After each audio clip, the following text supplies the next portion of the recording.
American arms to the Pacific. The first U.S. veterans of the battle for Europe arrive in the Philippines. There was mud in Italy, and there's mud here in Manila on the road to Japan.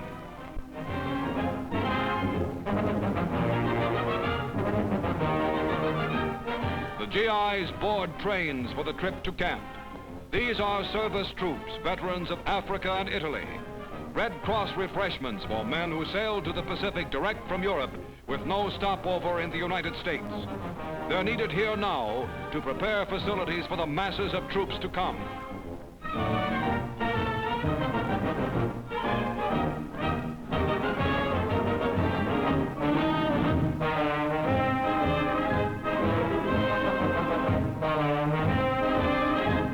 From the United States come new troops for the 5th Air Force, patrolling the Southwest Pacific. At a Philippine distribution center, they are assigned a place in the air war against Japan.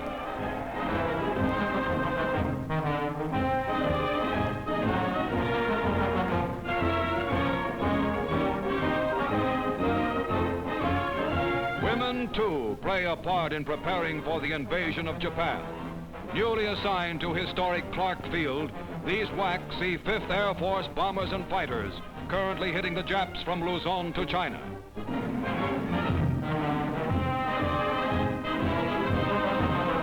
A Mustang pilot gets the kind of welcome combat men dream about.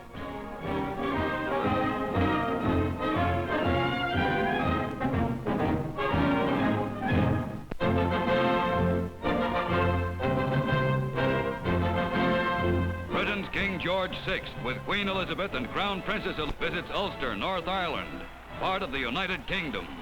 Throngs turn out to greet the rest of Germany.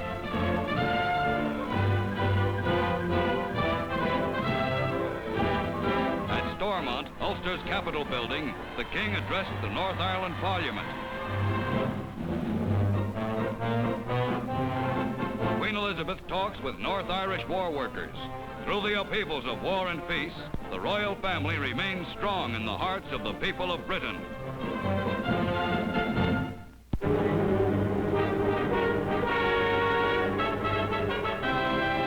Unusual boxes are loaded onto a C-47. Each contains a mile of telephone line for the fastest wire-laying operation in history. A pressure tank cuts down friction, applying a soap solution to the wire as it unwinds from the plane. This plane's mission is to establish communications between two isolated outposts. Over the jungle, the pilot reaches his target. He alerts his crew by blinker light. A weighted parachute carries the wire to the ground. Here, at the beginning of the line, men on the ground run out to make connections. Signal Corps pictures show a communication miracle. Over terrain almost impassable on the ground, the wire is unwound from the air at a rate of 2 miles every minute.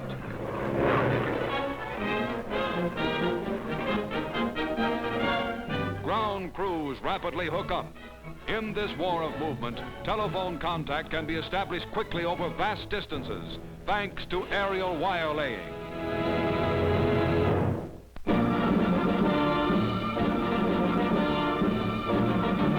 In Belgrade, capital of Yugoslavia, the 4th anniversary of the Yugoslav uprising against the Axis is celebrated with a vast parade. Men of the Yugoslav army march by in review.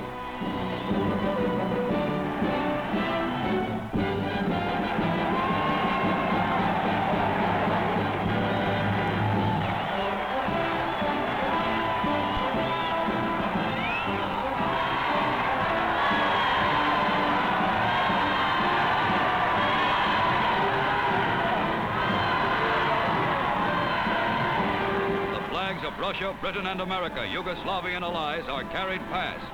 Free citizens of a valiant country fill Belgrade's streets.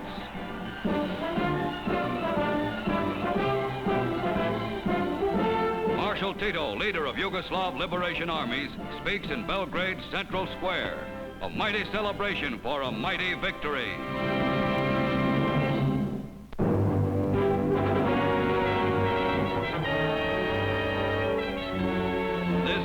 American Third Fleet, only one fleet of the U.S. Navy, the greatest naval might in history.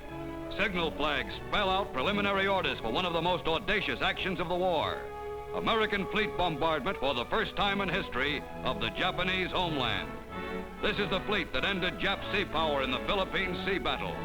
Together with Vice Admiral Jock McCain's Carrier Task Force 38, the same fleet, commanded by Admiral William Halsey, prepares to sound the crack of doom for the home islands of Japan.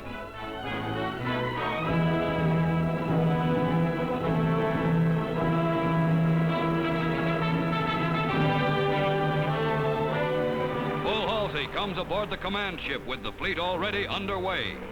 From Task Force 38 go 1,000 Hellcats, Corsairs, Helldivers, and Avengers, beginning a dawn-to-dusk smash at enemy strength afloat and ashore.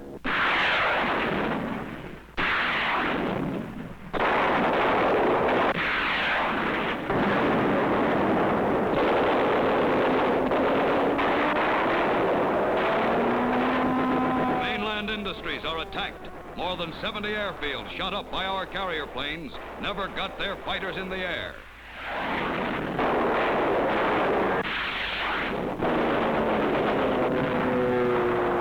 The coast of Japan. 4 days after our airstrikes, the Third Fleet lines up to deal Japan an indignity without precedent. Halsey and his staff check final details. 0 hour. General quarters is sounded. 16-inch rifles swing into position. The fleet stands off Honshu Island, 300 miles from Tokyo. The enemy now is powerless to stop them.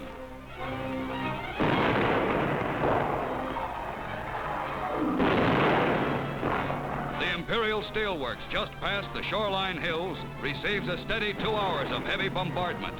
In 2 days, not one enemy shot was fired. With the Jap Navy helpless, with her Air Force reduced to single foolhardy gestures, faced with total disintegration under our atomic bombs, Japan, by declining surrender, has sealed her own doom.